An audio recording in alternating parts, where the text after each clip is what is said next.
ఇది ఫెడరల్ స్ఫూర్తికి విరుద్ధం. అంటే ఈ దేశం అనేది అనేక రాష్ట్రాల కలయికతోటి ఈ దేశం ఏర్పడ్డది. అంతకుముందు అనేక సంస్థానాలను కలిపి దేశంగా ఏర్పడ్డది. రాజుల కాలంలో చూస్తే కూడా ప్రాంతీయ భాషల్లోనే శిలాఫలకాలను కూడా వేసినటువంటి పరిస్థితి. ఇప్పుడు అలా లేదు కదా. మన రాజ్యాంగం చూసినా లేదంటే అఫీషియల్ గా ఇచ్చే డాక్యుమెంట్స్ చూసినా అక్కడికే వస్తుంది. అయితే హిందీలో ఉంటాయి లేదంటే ఇంగ్లీష్ లో ఉంటాయి. అయితే అదే అక్కడికే వస్తున్నా.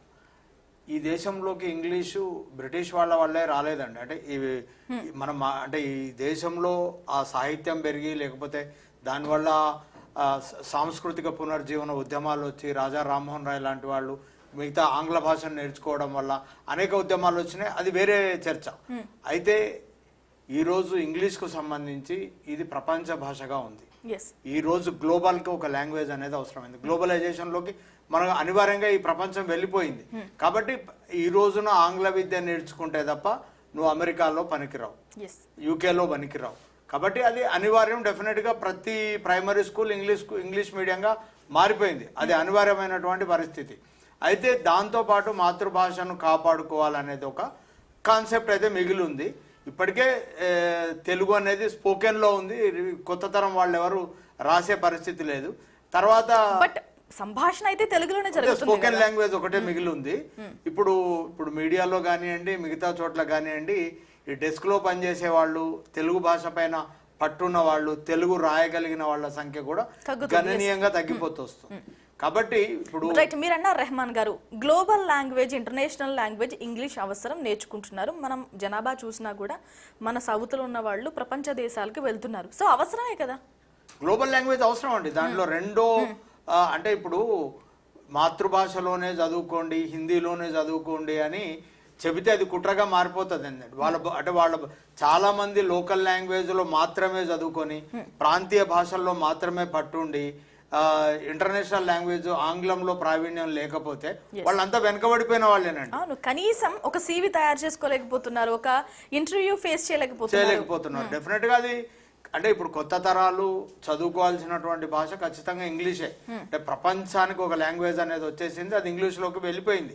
అయితే ఇప్పుడు మీరు హిందీలోకి తీసుకెళ్లే ముందు హిందీలోకి తీసుకెళ్లాలనేటువంటి ప్రయత్నం చేస్తున్నప్పుడు దీనివల్ల దేశానికి ఏం మరుగుతుంది, ప్రపంచానికి ఏం మరుగుతుంది అనేటువంటి ప్రశ్న వస్తుంది. అంటే భాషలో మాత్రమే మన అస్తిత్వం ఉంటుంది, మన మూలాలు ఉంటాయి, మన సంస్కృతి సాంప్రదాయాలు ఉంటాయి. కాబట్టి ఆ భాషతో మనం కనెక్ట్ అవ్వాలన్నది అమిత్ షా మాటలు. దేశంలో గత స్వతంత్రానికి ముందు కానీ స్వతంత్రం తర్వాత కానివ్వండి, హిందీతో కనెక్ట్ అయ్యి అన్ని రాష్ట్రాలు ఎప్పుడూ లేవండి, ఒక 4-5 రాష్ట్రాలు తప్పనిస్తే. కాబట్టి అతి మైనారిటీ అయినటువంటి భాషని మొత్తం మెజారిటీ అందరూ 140 కోట్ల ప్రజల భాషగా మార్చాలనేటువంటి ప్రయత్నం అది ఫలించదు. సాధ్యమైనటువంటి విషయం. బీజేపీ పార్టీ నుంచి ఆయన వర్షన్ తీసుకుందాం. పివి రెడ్డి గారు. పివి రెడ్డి గారు నమస్తే అండి. జాతీయ విద్యా విధానాన్ని పూర్తిగా అవలంబించకపోతే ఫండ్స్ రిలీజ్ చేయము అని కేంద్ర ప్రభుత్వం ఆంక్షలు పెడుతుందా?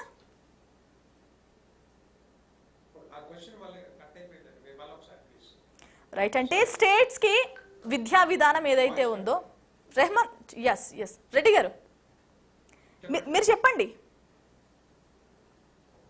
నాకు అర్థం కాలేదు మీ క్వశ్చన్ కానీ బట్ నేను చెప్పగలను.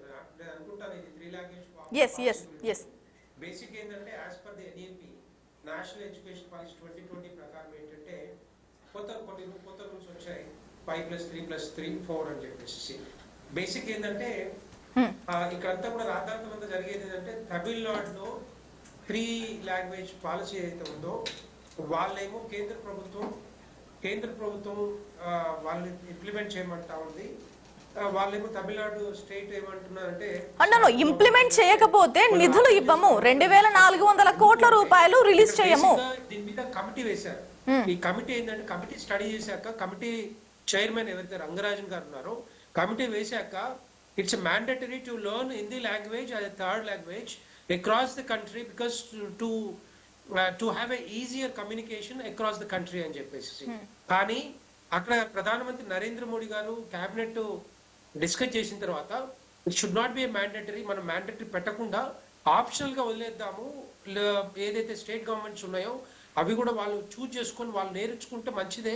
ఎందుకంటే మనకి ఈజీగా ఉంటుంది కమ్యూనికేషన్. మనకు ఒక ఒక ప్రత్యేకమైన లాంగ్వేజ్ ఎక్కడ కనపట్లేదు. ఇప్పుడు నేషనల్ లాంగ్వేజ్ హిందీ అయినా కూడా అందరు మాట్లాడలేదు. ఇప్పుడు for example national language Hindi ఎక్కడండి రాష్ట్రంలో రెడ్డి గారు 2 లాంగ్వేజ్ పాలసీనే ఇంప్లిమెంట్ చేస్తా ఉన్నారు.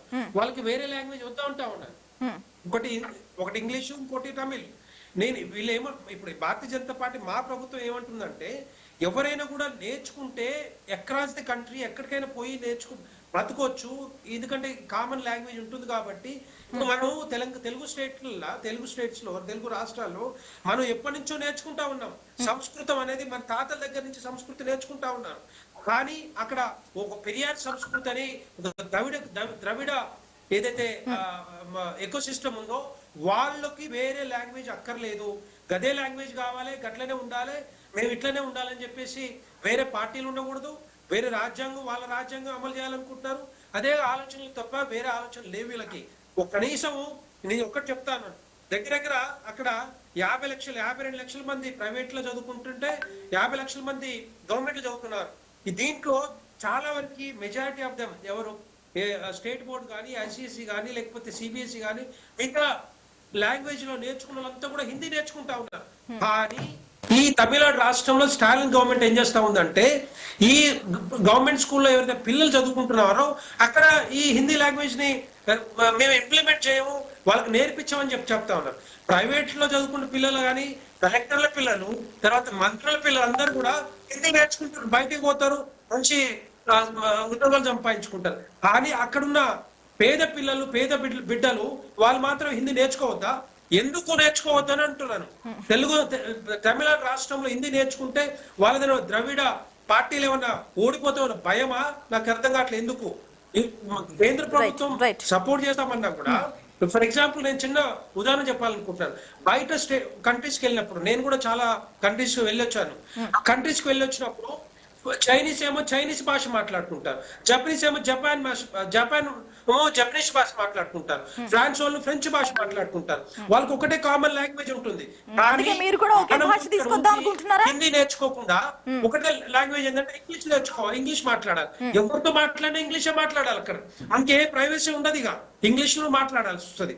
మనకి నేనేంటంటే మనది చాలా భాషలున్న దేశమైనా కూడా నేనేమంటున్నా, కామన్ లాంగ్వేజ్ నేర్చుకుంటే కమ్యూనికేషన్ ఈజీగా ఉంటుంది. మనకు కూడా బయట దేశాల్లో ఒక ఎకో సిస్టమ్ ఉంటుంది, మనకు కూడా ఆపర్చునిటీస్ వస్తాయి, అవకాశాలు వస్తాయి. ఎందుకు నేర్చుకోకూడదు? తప్పే ఉంది దీంట్లో. ప్రైవేట్ స్కూల్స్ నేర్చుకోవచ్చు కానీ గవర్నమెంట్ స్కూల్స్ పిల్లలకు నేర్పియద్దా? ఇదే కేంద్ర ప్రభుత్వం అడుగుతా ఉంది.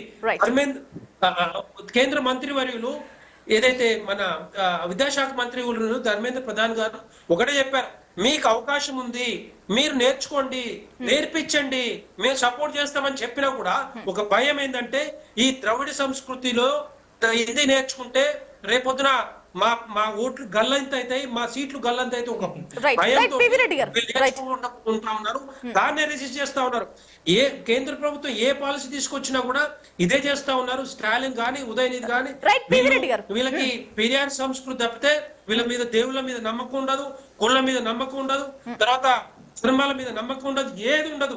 ఎంతసేపు ఉన్నా పెరియార్ సంస్కృతి ఒక మూర్ఖత్వంతో పోతా ఉన్నారు వీళ్ళందరూ. అందుకే అదే వెనుకబడిపోతా ఉన్నారు. చెప్పండి, దేశంలో ఎక్కడికైనా పోయి జాబ్ చేసుకోవచ్చు కదా, తప్పే ఉంది దాంట్లో. రేఖారావు గారు ఇదే అడుగుతా ఉన్నారు కేంద్ర ప్రభుత్వం కూడా. కానీ మ్యాండేటరీ కాదు,